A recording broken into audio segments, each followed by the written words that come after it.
of both of us up to that point in the night. Nothing fancy, just straight away aiming at the middle, aiming for those bullseyes and fours. Not even attempting to go for those, hard to reach blue dots. No need, straight up the middle. Okay, and here's why this is important. We step out to take our first shots of the finale here. My friend goes first, immediately hits one of those little blue dots. Boom, already, I'm down 10 points. So what do? I completely leave my strategy. And I start thinking, no, I'm behind, I can't let this happen. I spent my next 9 shots, and the only 9 shots I had, right, trying to hit those blue dots and missing every time, just get killed, right? He won handedly. And then I realized when the scores were read out at the end that if I just ignored everything my buddy had done and stayed true to my game, aimed for the center of the board, averaged 3.5 or 4 points a throw, I would have won, and by a substantial margin. But I let the outside world impact my strategy. I started chasing those long shot blue dots when I knew they were a distraction. Right. Now, I'm sure the last thing you expected to hear today was the recap of an axe throwing contest. But if you bear with me, there's value here, right? So let's step beyond the axe throwing. Let's take it up a level. Let's talk about when you know what's best for you, you know where you want to be and what's working, but you're pulled out of your lane because of what someone else says or does.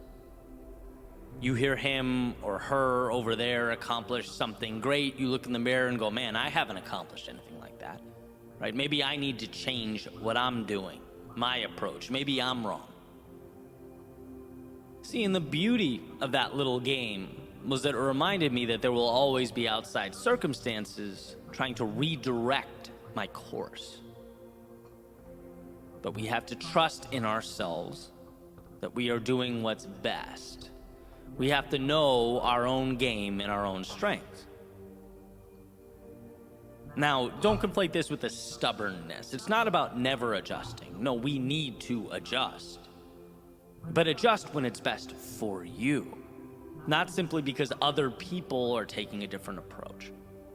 Right? It's hard to stay consistent with the world pushing other options consistently, right? People finding success in various ways, taking other paths, talking about their incredible strategies and how great X, Y, and Z is. But it's all noise. You have to trust you.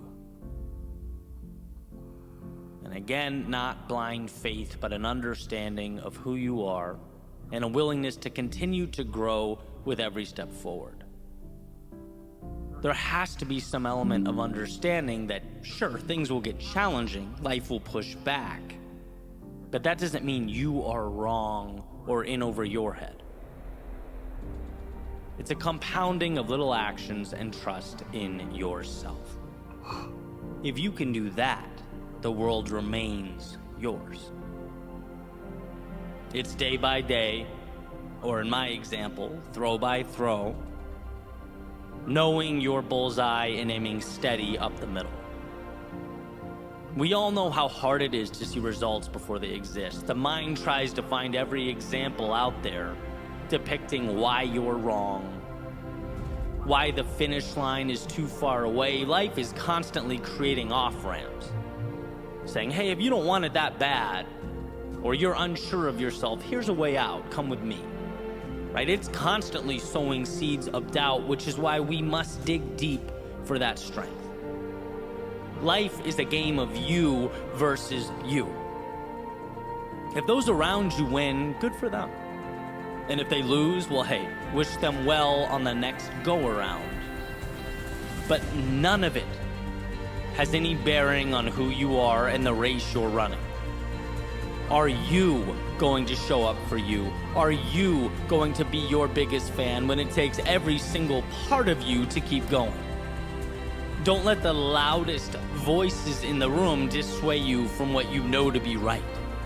Don't let the blue dots hinder your direct line to the bullseye. right? Block out that noise, block out the distractions, and do what is required of you.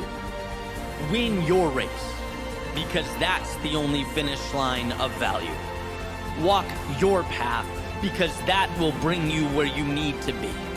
And when you question the pursuit, remember what you've overcome, all the steps that brought you to right now, and how, yeah, maybe they weren't flashy or over the top, but they were consistent. They've given life to the present moment.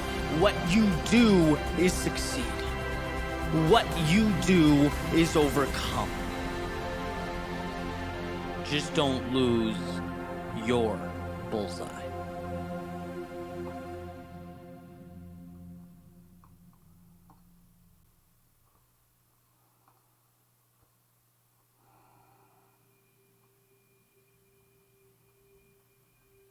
Mark Twain said the two most important days of your life are the day you were born and the day you find out why. The first gets you into the show, and the second asks, what will you do with your time here? What will you make of this sunrise? Because we only get so many. And I think there's immense value in understanding that each and every one of us are here to leave this place better than we found it. To stand up when we could be sitting down, step out, and make something of the chaotic and often hard to understand world around us. When you realize the miracle that is your existence, when you understand the almost impossible odds of you being here, thinking, feeling, breathing in the air around you, you begin to see the value of today. Because it's not an obligation, it's a currency, the most precious of commodities. Bestel je kerstboodschappen goedkoop en gemakkelijk op hoogvliet.com. Today is your time to step into that new version of yourself. To see something more so that you can begin the process of creating something more. Because the truth is, life will always be what you decide it is. If you walk up to your window, look through the blinds, and decide what you see is the finale, the final script, that's exactly what it will be. But if you see right now as a beautiful beginning, the initiation of the ride of a lifetime, a transport to the next version of you and the next and the next, then you are signing up for a world without limits. A world where you can feel what it's like to be tested and endure. To be lost but find your way. To build something meaningful out of the seemingly meaningless. That's why you're here. That's what it means to truly live. Today is your day. Your chance. Don't let it slip away from you. Don't be fooled into thinking it's less than it really is. It is your ticket to infinity. A journey that starts when you decide it does. When you look out at that vast unknown and say, I'm not going to settle for anything less than a life of adventure. I want the challenges, the turbulence, the losses, and the battles. They will bring me to a place I could never have arrived at otherwise. You get from life what you give. So give it all. Leave no path unwalked, no stone unturned. Today is the most important day of your life because it will connect the you of yesterday to the limitless you of every day that comes next.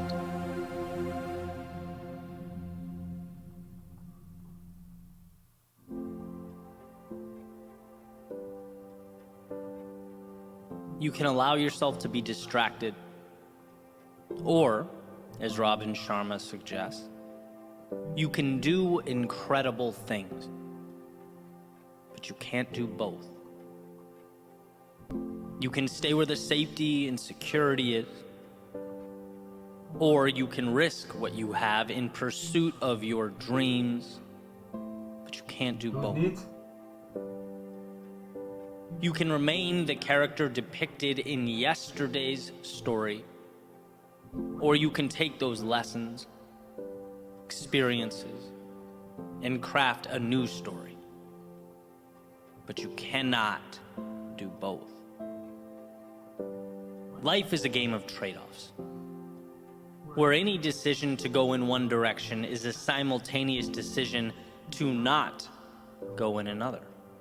A commitment to X is necessarily a rejection of Y, at least in that moment. Making this question all the more important: what is your North Star? I ask because everything you do is bringing you closer to or holding you back from capturing it. One of my lifelines over the years has been clinging to the quote or idea that simplicity is the ultimate sophistication, right? Consistently trying to arrive there. Why? Because when things get complex in my life, I don't know what I'm choosing. Clutter means I've lost sight of what's necessary versus what's trivial. I become unclear on those critical trade-offs I'm making. And we've all experienced this, right? The simplest questions are always the hardest to arrive at. We can talk in circles about the details, but how often are we honest with ourselves about the why? I remember job interviews in college going on and on about the books I'd read, the papers I'd written, current events, but then falling flat on my face when asked, so who's Eddie Pinero? A dude doing an interview? Like, what do you want from me? My brain had never gone there. Or even less formal. I'll never forget a friend of mine a few years back asked me what my perfect day was, just casually as we're driving. I said, I don't know, Tom, I've never really thought about that. He goes, then how are you ever supposed to have a perfect day if you don't know? And how simple. Simple and simultaneously incredible. Who wants a life without perfect days, right? Like what is all this for? The world is infinite, and you can be ruled by its variability and its complexity. You can run around adhering to all its rules, hoping you're doing the right thing, whatever that is. Or you can identify, carve out, and rule over your own little piece of it, your own kingdom. You can choose you if you take the time to uncover who you are, what lights you up. And then, as Emerson advocates, hitch your wagon to that star. The best investment of our time is to truly understand and decide what we should be saying yes to. Because if we don't know what matters, then nothing does.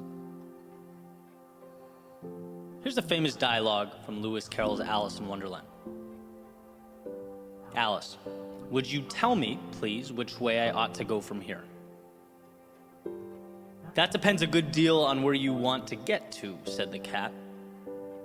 Well, I don't much care where, said Alice. Then it doesn't matter which way you go, said the cat. Well, so long as I get somewhere, Alice added as an explanation. Oh, you're sure to do that, said the cat. If only you walk long enough. Beautiful passage. If you don't care where you go, any road will take you there. And see, it's not wrong to not know. It doesn't make you bad or mean life is a waste of time. It just means you're taking a large portion of control, which is one of your superpowers, and tossing it up into the ether. It means you are bowing to hope. And I know that no one here wants to live every day merely clinging to hope. This is not a we'll see how it goes channel or podcast, right? This is about the little changes that take life from a 6 out of 10 to a 9 or a 10 out of 10. It's about using what's around us to maximize the miracle we are living and breathing every day. Again, life is complex. So for you to take the time and simplify, to remove what's unnecessary, what an advantage. Yeah, I could do this or that. I could go here or there. But guess what? I've spent the time thinking, asking myself the tough questions, and now I can be more deliberate in choosing my path so that I arrive at a correct destination. A destination that belongs to me, that means something to me, that lights me up and excites me. That's living. And of course, this isn't a one-time light bulb moment, a permanent move. No, as we grow, we change. What we want shifts. Hey, sometimes the current path even reveals itself to be the wrong path. It's happened to me plenty. But when you're consistently in tune with what matters to you, who you are, you can make the adjustments. You can be deliberate. No more shooting targets in the dark because life is too short. Our days numbered, our arrows finite. Live life like each day means something. Because each day is transporting you to your something. Let's use the pieces around us to build our own skylines, etch our own stories into the sands of time. If a decision to do one thing is a simultaneous decision to not do something else, make sure to have that North Star in scope so that you don't, amidst that chaos of life, unknowingly turn your back on it. Ask yourself who you are and be as patient as possible working for that answer. Because as far as I can tell, that information is the key that unlocks infinite possibility. It's knowledge that opens the door to life on your terms.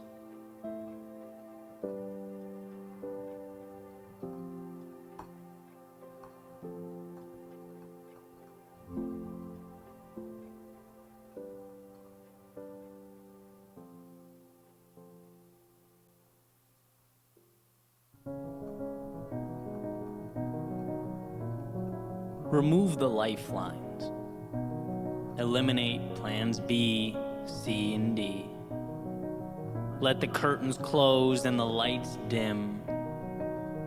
See, the beginning of something new requires the ending of something current. So make life propel you into chapter 2. Let the door slam and lock behind you. Throw away the key. With the boats burned and turning back off the table, we have to make it work. We have to figure it out. Well, how, we might ask, with only these pieces, with only this circumstance, with only these resources? Well, it's funny how when walking away is no longer a possibility, so many other possibilities are born. When we're stuck between the wall and our demons, we roll up our sleeves and do that which we have been, let's face it, running from. We fight. We become proactive. We take initiative. It was always there. We just never had to. So if you can't do it on your own, make life make you. Because the bottom line is there are new horizons that await your arrival. They are always there. But they require you to make the trip, to look out over the vastness of what's before you and convince yourself that what's ahead can become your new normal. And oh, how I wish we weren't biologically preconditioned to preserve, to stay safe, to stay the same. How I wish we weren't constantly being pulled to stay right where we are. Our minds, they love it here. with the rest of the world, the change, the hope, the progress, all on the other side of that window. All outside, all foreign to us. You don't need any of that, it'll tell you. Or maybe, after you conjure up a little courage, it might compromise. It might say, fine, it's worth a try, put one foot out the door, but don't forget you can always come back to me. You can always retreat. It's warm here, safe here, it's predictable here. The mind wants you to know that when things get tough, mediocrity and comfort are always right behind you, ready to embrace you with open arms. And it's for this reason that those boats must be burned, that the door must be locked, and that chapter must be closed. The journey before you, it's going to be difficult. There's no question about that. Anything of value brings difficulty. And when faced with the adversity, the only way to defeat it is to know there is only one way. One option available to you, and that one option is forward. It's through. There is no backwards or compromise. There is no safety. Not if you want from life that which is extraordinary. Not if you want the things we covet, dream of. Whether they're interpersonal, financial, career-oriented, health-related, maybe you just know in your soul that right now ain't it. Any move to something better will present to you its obstacles. And my advice, if it's what you really want, is to have decided before you started that there is no other way. There's no negotiating with yourself. Because if you allow that door to be cracked, life will kick it open. So point the compass north and dismiss any notion that what's comfortable is more important than what's meaningful. When you're cold, nothing is more appealing than that warmth. But warmth is deception, a short-term ploy for you to forget what really matters. An illusion. See, cold subsides, but victory is forever. Knowing that you pushed forward when most wouldn't is forever. Transforming potential into strength when your knees shook is forever. So burn the boat. For no other reason that there is no way forward so long as there remains a way back. Make life make you win. And where most would look around and see evidence of defeat, you'll find again and again in the same quote-unquote evidence the tools to build ladders to new beginnings and bridges to new worlds. There's a saying that I love, that most of life's successful people were too ignorant of the odds to know their accomplishments were considered at one point impossible. And I love it because it highlights that there was never a fallback option, a concern for the statistics. There was no worry or exhausted energy on what if. Rather, it was constant building and adjusting, finding ways over, through, and around the walls that inevitably stand before us. There was no way home, so they pushed forward into their greatness. And so can you, whatever shape, form, or color greatness looks like in your eyes, whatever mountaintop appeals to you, if you want it, if you're willing to decide before you go that you will one day stand amongst the clouds, peering out at that world you deemed wasn't against you, but for you, anything is possible.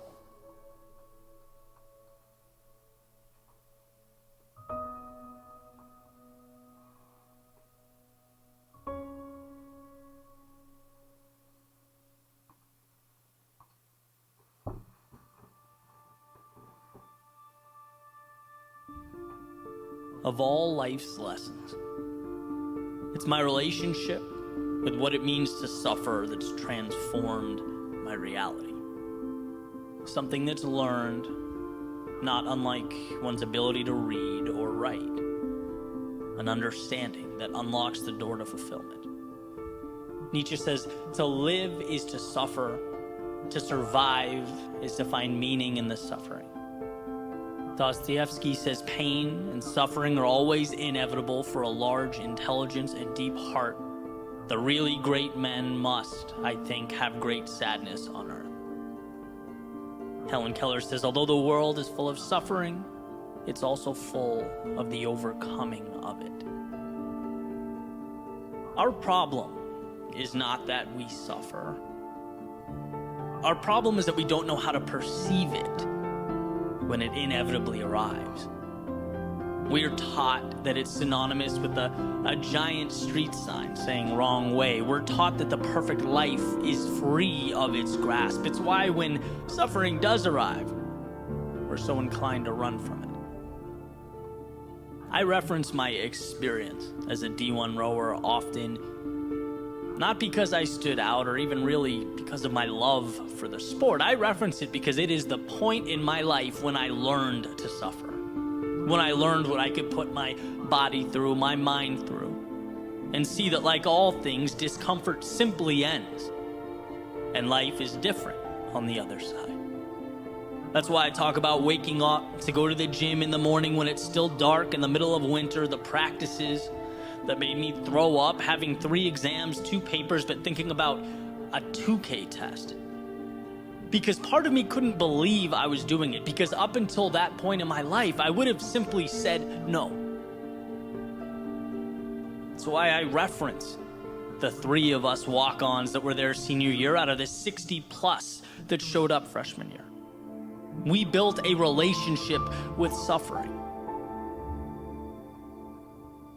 You understand what opens up to you when you agree to, for a moment in time, walk through those flames of hell. It's not a trick or a complex formula. It's just taking yourself to places most haven't learned to go. Not because they can't, but because they haven't learned. When you know you can push yourself far beyond what you thought possible, not only survive, but come back renewed, re-energized, a different understanding of the world. It's hard to see anything as too much or outside the realm of possibility. In my personal life, I can make difficult decisions. In my professional life, I can sit down and write when I don't want to. When I feel like I can't, I can take on projects that scare me, that take me so far outside my comfort zone, my ceilings have no choice but to become floors. You elevate yourself with each yes. Gustave Lanson says, there is no art without commitment and suffering. That is not a demon to be avoided. It's truly the beginning of everything. Jocko, he says, discipline equals freedom. Well, what is discipline? If not one's ability to accept and harness suffering, to teach yourself not to step back, but forward into it, into the chaos, into the disarray. That's where our lives are assembled. It's where we are made.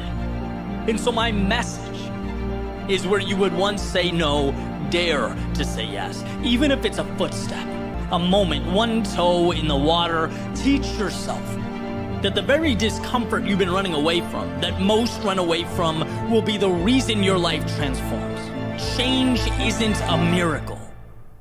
It's a decision.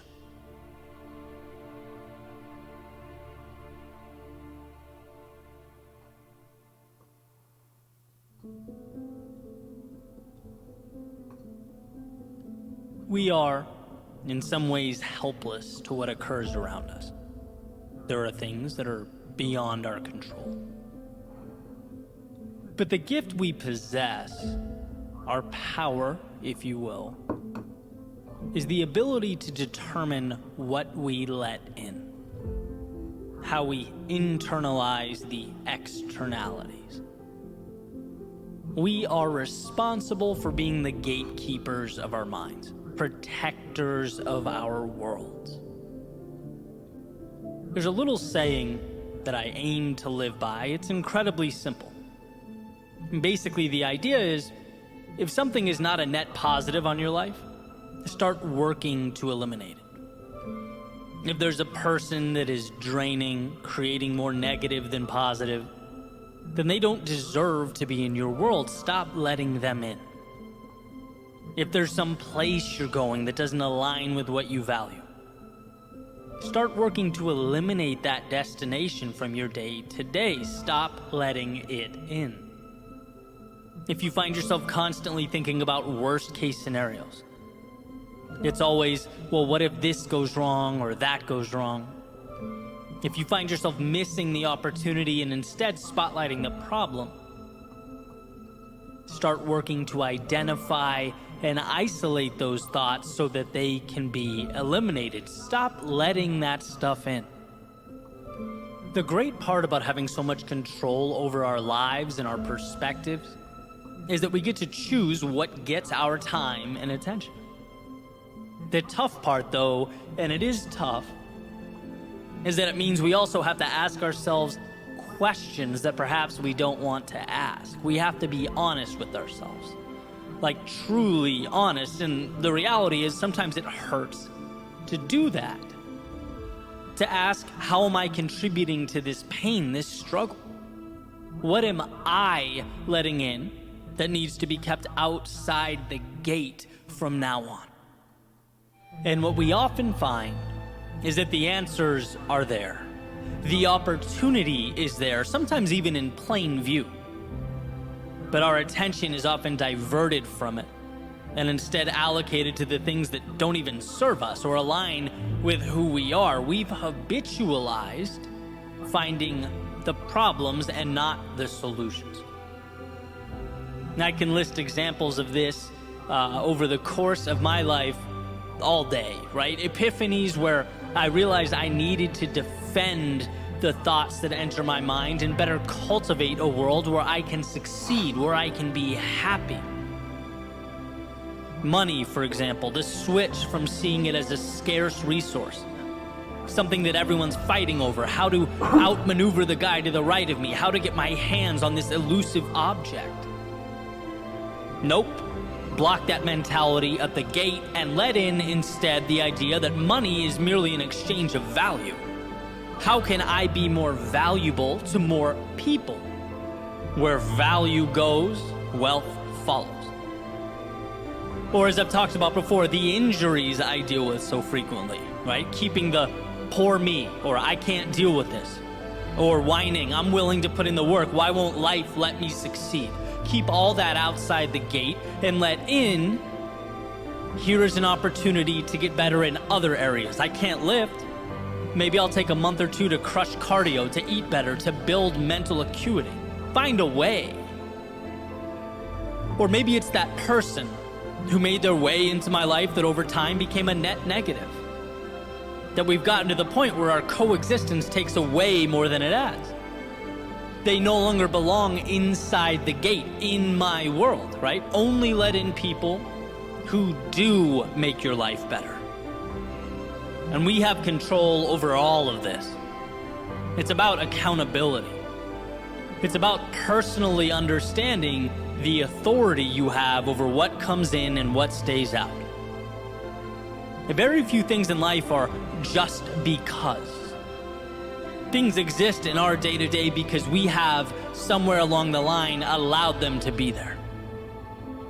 So take some time to see yourself as the gatekeeper of your world. Audit what you're letting in and what you're keeping out. To do so will set you up for a life on your terms. A life that's not wasted, or even merely endured, but one that's lived to the fullest.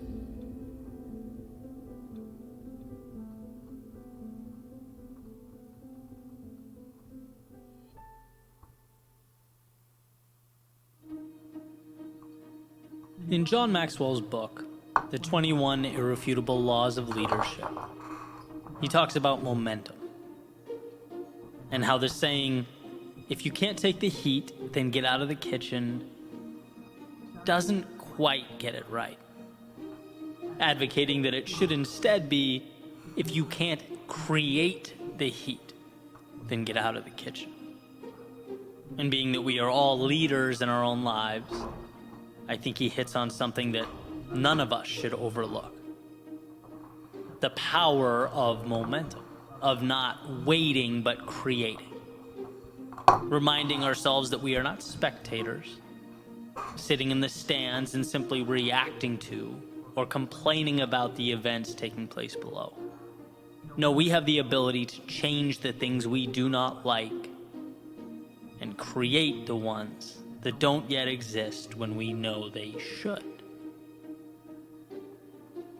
Too much of the time we react to that metaphorical heat in the kitchen, as John alludes to, forgetting that we can dial it up or down. We're not only characters that have been created, we are ourselves creators. And I talk a lot about mental shifts that have changed my life, and there are plenty. But perhaps the most important was the realization that I can do something about the things I don't like.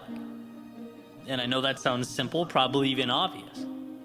But I look back at various stages of my life and am blown away by the amount of things I tolerated for years and years simply because I gave it no thought. There were so many questions that I never asked, so many opportunities I never explored. Until I realized, hey, you can stop accepting those things you don't want. It's amazing the power of a simple list that was created. 2 columns. Left side, all the things that bothered me, that I wasn't happy with, or that I knew should be there that had been lacking. And then on the right column, what I'm going to do about it. Every single item. Each one. What's the step I'm going to take? And I just poured my heart onto that paper, and it's like you look down and feel like you have finally moved into the driver's seat. There's something incredible about knowing that you have taken control, something satisfying knowing that you're not just accepting what falls out of the sky and lands in your hands. Right? Especially since we seem to have this proclivity to box ourselves in. Human beings are amazing in their ability to adapt. But the danger is when we adapt to and normalize a reality that falls short of what matters to us. The danger is in forgetting that nothing happens without momentum, and momentum is self-made. One of my favorite stories is about a man walking through the circus. And he sees these enormous elephants, each with one end of a rope tied around one of their legs, and the other end of that rope connected to a chair. The man, as he's walking by, he's curious, asks one of the trainers, "Hey, isn't that dangerous? Couldn't the elephant easily break free and get away if he wanted?" And the trainer says, "No. You see, we started doing this when they were baby elephants. And when they were babies, they couldn't physically break free. They weren't strong enough. And so over the years, as they grew and became bigger, stronger, it never dawned on them that by simply pulling on that rope or walking away, they could break free. These chains might as well be invisible." And that's what they were. Mental. The rope wasn't keeping the elephants to the chair. The elephants were keeping the elephants to the chair. And there's something there in that message for all of us. For some of us in this particular moment, maybe it's big picture. For others, maybe we're at a season of life where it's simply creating momentum in some type of smaller capacity. And I travel through these ups and downs personally all the time. I think that's a healthy thing. It's a sign that you're looking for that growth. You're checking the world around you for those imaginary ropes. Recently, I went through a period where I just felt too long had gone by without something significant happening. I needed to create momentum. And so I asked, well, who was I reaching out to? How was I pushing myself? What was I doing that scared me? What was I doing that was growing? How could I take things up a level?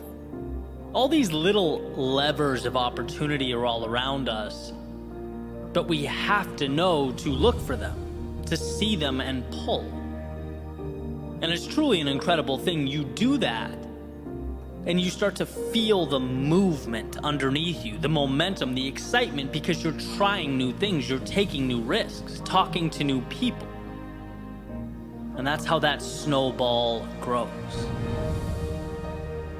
We have to realize that we are mighty big elephants, perpetually tied to these comically small chairs.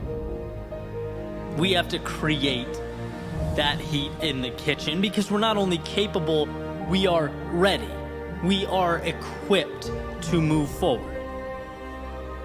See, the moment is never going to be perfect. The momentum will never come to be on its own. Those things wait. They wait for you to stop watching life go by and click start on the stopwatch. Yeah, time has always ticked away, but it will never mean as much as it's about to now. Tick, tock, whispers the opportunity, signifying that in order to evolve, we must decide we are bold enough to go where we have not yet gone, and strong enough to leave some things behind, to choose to accept some discomfort in its impermanence instead of a regret that is forever. And that's a trade that demands we look into the future and find value in the unseen.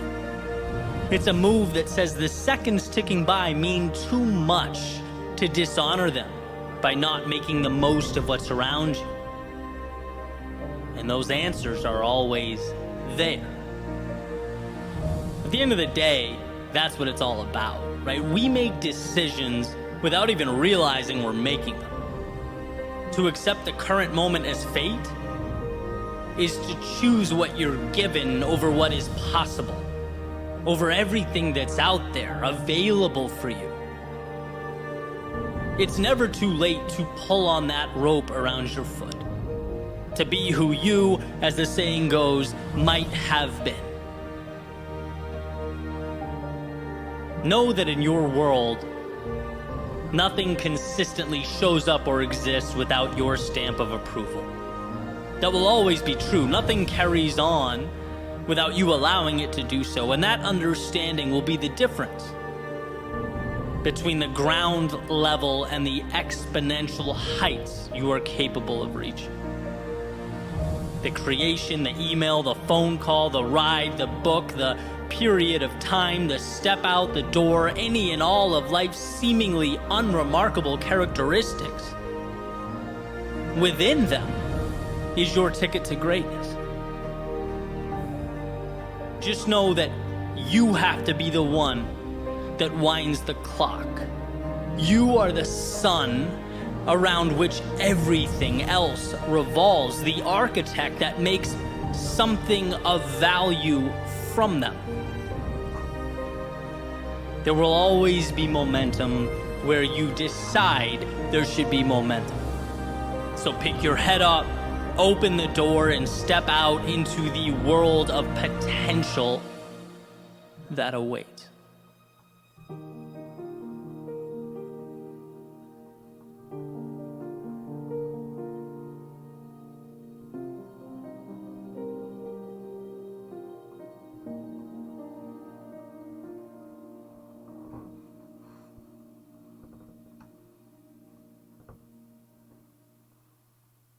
I want to start with a story about cliff jumping with my friends maybe 4 years ago now. We flew into Las Vegas, spent some time in Vegas, and then we hit like national parks in Utah and then Arizona, and went all the way up the coast.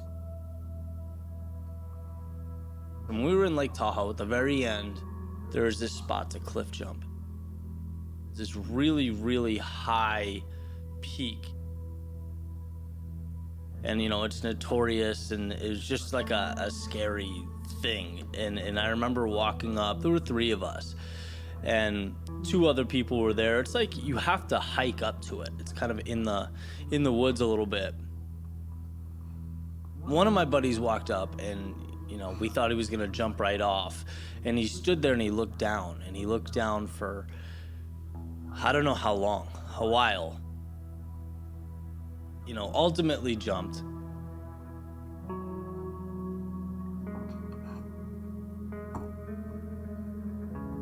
As far as I knew, I wasn't afraid of stuff like that, right? So I walk out and I look over the edge, and I could not bring myself to jump. Physically, I couldn't do it. Rationally, I couldn't speak myself or talk myself into it. There was no more rationality going on. It was just, I was frozen in fear. And I just remember sitting there and looking down. And, people would come up and ask about it, and they'd be like, can I jump? And I'm like, go ahead, right? Like it almost got to the point where it was hurting my pride, and I still couldn't jump. And I just stood there, and I stood there, and I stood there. I forget how long it took. I don't really know, and time was probably felt insane in that moment, but eventually I did, and it was incredible, right? It was a forever long drop, and just the adrenaline and the excitement, and you realize for a second that type of thing, that's peak living, and there's more of that out there in the world, and all of a sudden you want to capture it and obtain it, and you realize what you had been missing, and then my friend came up after me. He stood there for for just as long too, right? It's a very weird thing, and it's hard to explain. There are so many situations that are this peak in our life, this cliff that we know we need to jump from. We know the other side is better, or we suspect, but we can't bring ourselves to do it. And this all came from a quote I found from John Green, one of my favorite authors. In his book, Paper Towns, it says, "It is so hard to leave until you leave. And then it is the easiest goddamn thing in the world." And that's right on the money, right? Being on the edge of that cliff, it is terror, sheer terror. It is so hard to make that jump, and then you do, and it's like life opens up. And it's the same thing in this case, right? It's so hard to leave until you do. It's terrifying to uproot, to change, to go somewhere you don't know. But once you do, life opens up. It's incredible. The other side is beautiful, and it's waiting for you. All of this is coming to a single point, a rule that I use to guide my decision making.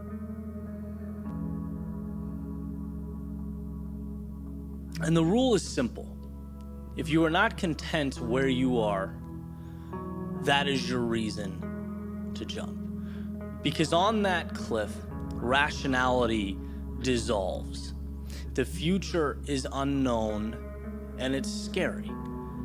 And how are you going to logically talk yourself into a scary unknown when you're at that point? You can't. It doesn't make sense. And I think that's why so many of us are scared to make that jump.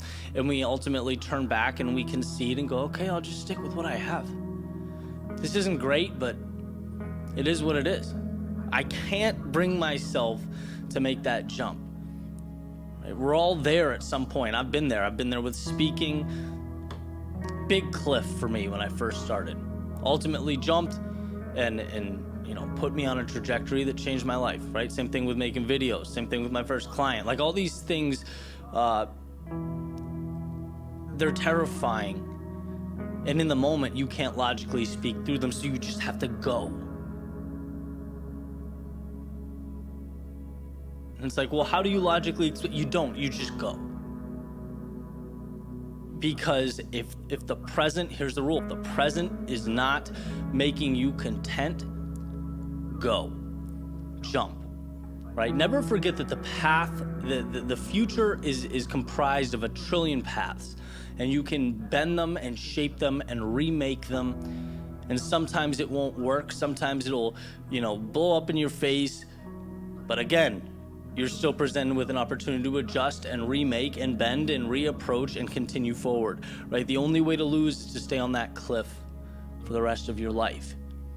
And so if you needed some type of rationality, if you needed some type of reason, I'm hoping that maybe I can give that to you today. If you are not content where you are, jump. Because somewhere along the way, you'll figure it out.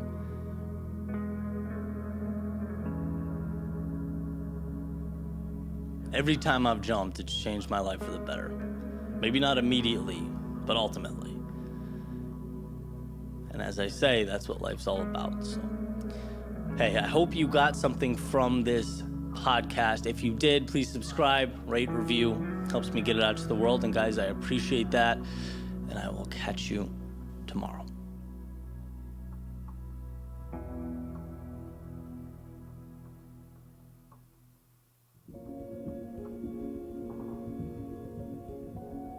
Yesterday I drove out a little bit into North Carolina, parked the car, found a path, and went on a long hike to take in some scenery, think about life holistically, kind of contemplate where I'd go from here and why it matters.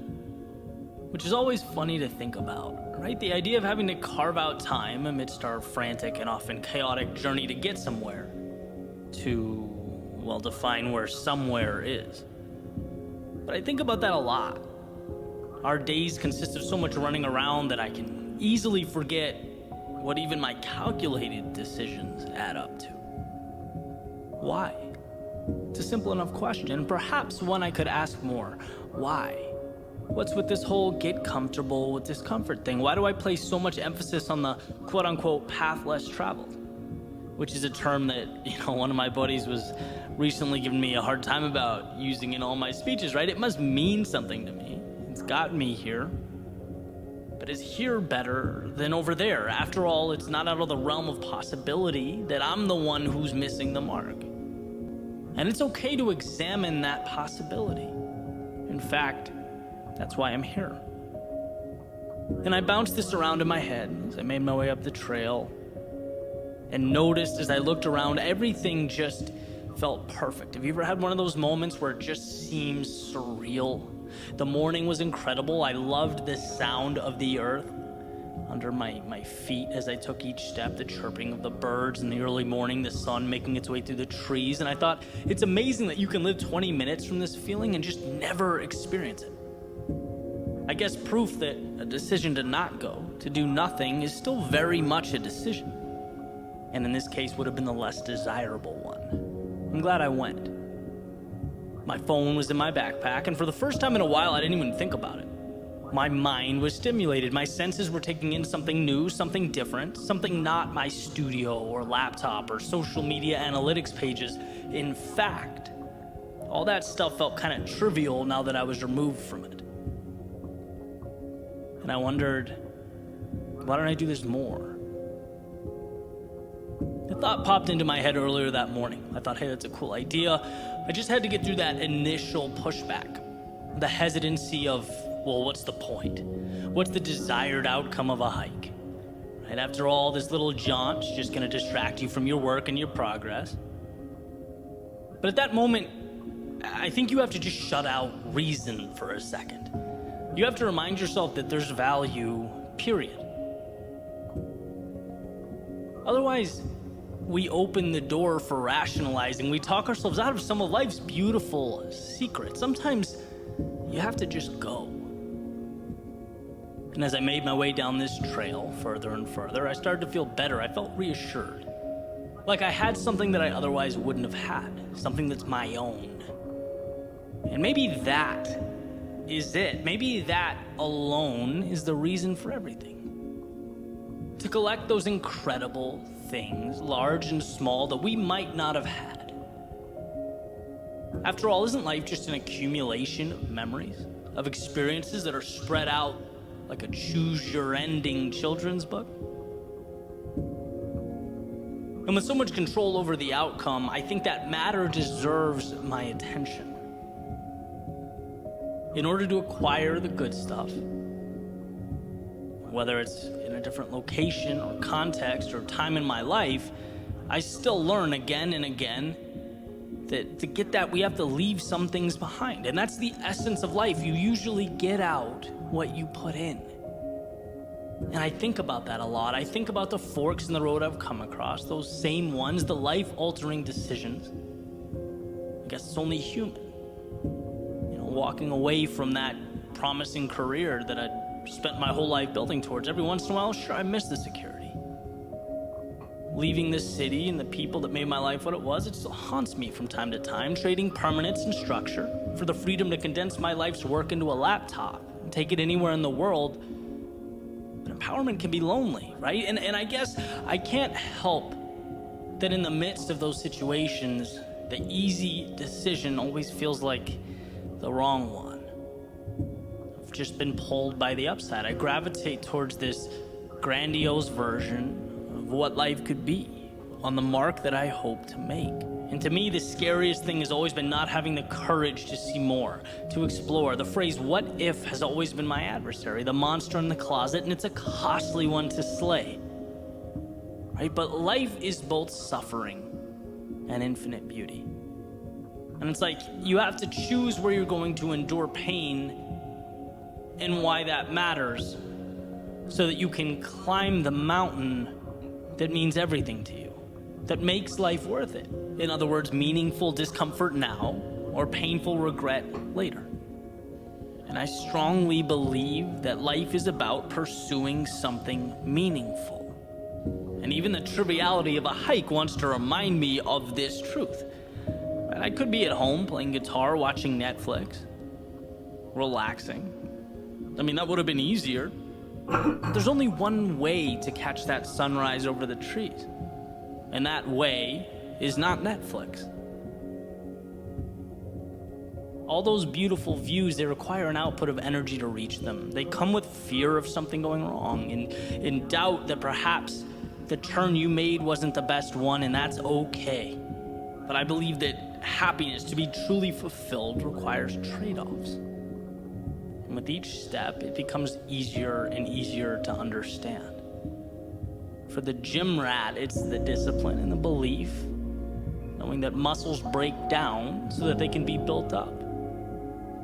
For the relationship to flourish, it's overcoming disagreements, accommodating the needs of that person that you love, so that they can be the last thing you see before you fall asleep. For the free spirit, it's walking away from what you know in pursuit of something that excites and invigorates, even if you're not entirely sure what it means. It's about enduring one so that you can collect the other. Now, what you choose to endure and what you choose to collect is up to you, but that's what makes life such a beautiful ride. A roller coaster taking you through lows to reach highs into darkness to see how life-changing the light is when it pushes its way through. Little decisions that become the collage that explodes off the paper when you step back and look. That's what you get back when you make a point to see more. That's why my love affair with the trivial and the mundane lights my path. It's not just a little thing. It's a microcosm of my everything. It's my saying yes to the opportunity that we work so hard to ignore in an effort to avoid inconvenience. But a life worth living is not always convenient. You could even argue at times it should be inconvenient, because the higher the climb, the more we give of ourselves, the more precious the world looks from the top down. In the challenging times, the things we sacrifice and leave behind, they're not so much a part of the picture as the paint on your palette. That in breaking down, you can now recreate using your own ideals, metrics, and guidelines, a world that you now have the ability to transform. That's why life to me is nothing more than color, decisions nothing more than paint, steps nothing more than brush strokes, and life, well, life is nothing and everything. Which, as the morning breeze reminds me, is a decision that is entirely my own.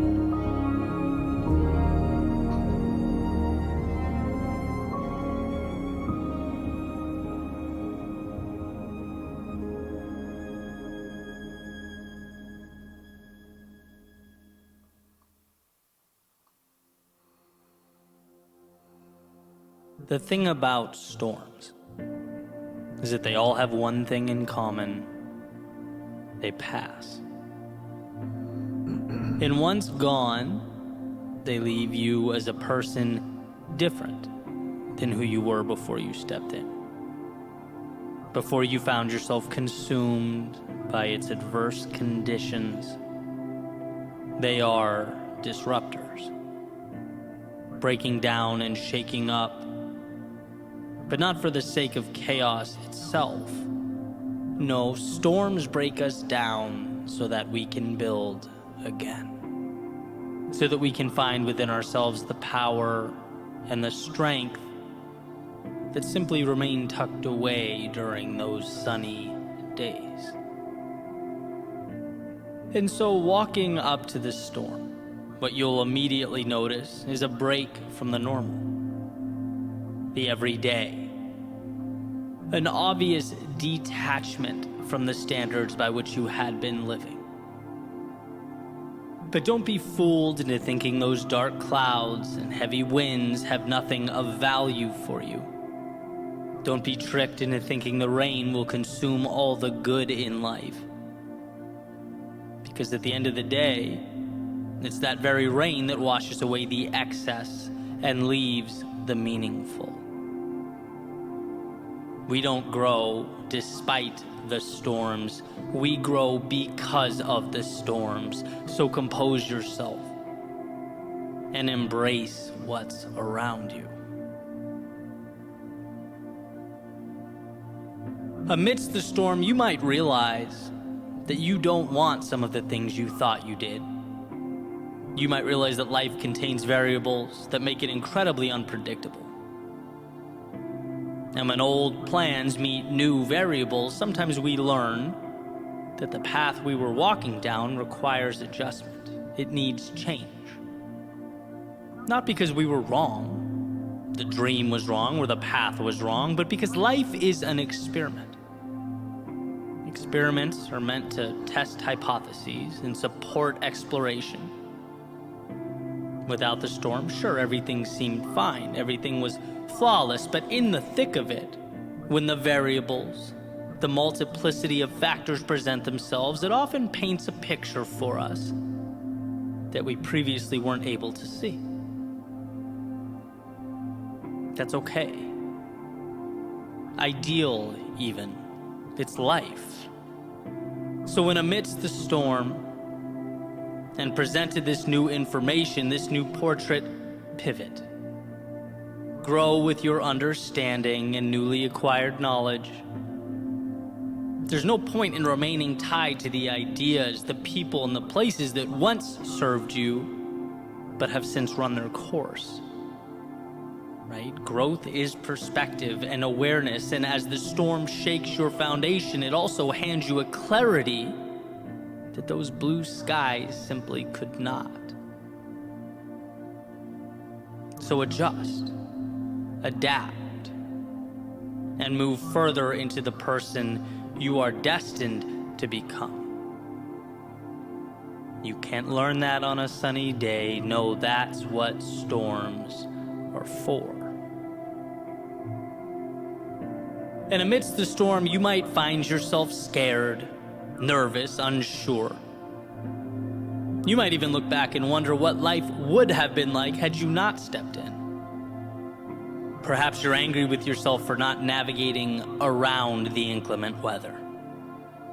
Maybe you'll find yourself asking, how did I let myself end up in such a situation when there were visual indicators and weather forecasts? People warned me about moments like this, yet here I am.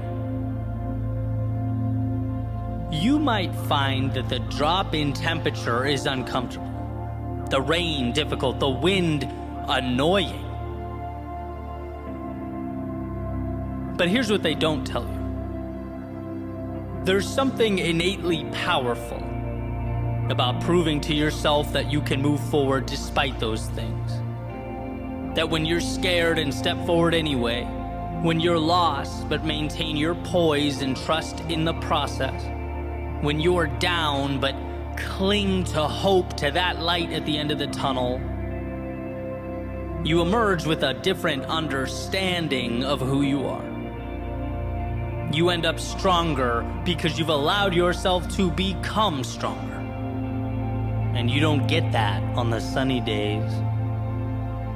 No, that's what storms are for.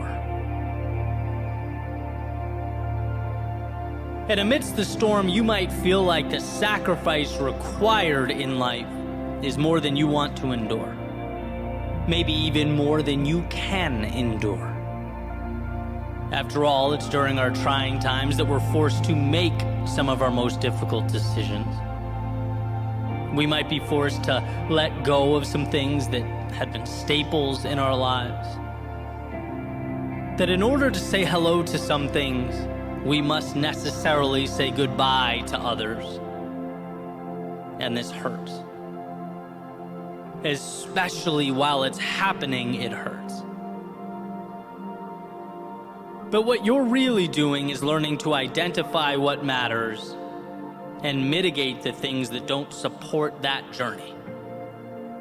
Sometimes storms teach us that growth is not about acquisition and obtaining more. And they show us instead that we've been carrying too much. That we become accustomed to surrounding ourselves with things that no longer elevate or inspire or push us. And the best way to evolve is to move forward with less. So when you see parts of yourself fade away or dissolve, hold your head up. Because when you get to the other side, you just might see that cutting away those things was more liberating than anything you could find or pick up along the way. And we're not taught this lesson on those sunny days. No, that's what storms are for. And amidst the storm, it's quite possible that you'll feel lonely from time to time. Maybe misunderstood. Perhaps like the whole world has everything figured out. They're moving single file through the correct door while you wander around aimlessly. That's not true. No one has all the answers, and everyone has their storms. The question has always been, as far as I'm concerned, what will you make of yours? Because we're always presented with the decision to let our adversity define us or to find something of value in it. The opportunity hidden in plain view. You're never alone in your pain or your distress. Those things are an inevitability tied to the miracle that is life. But what you are is powerful. Powerful enough to learn in your solitude and bring that understanding back out to the world. Powerful enough to let the lessons guide you to something beautiful. Powerful enough to find the meaning underneath the turbulence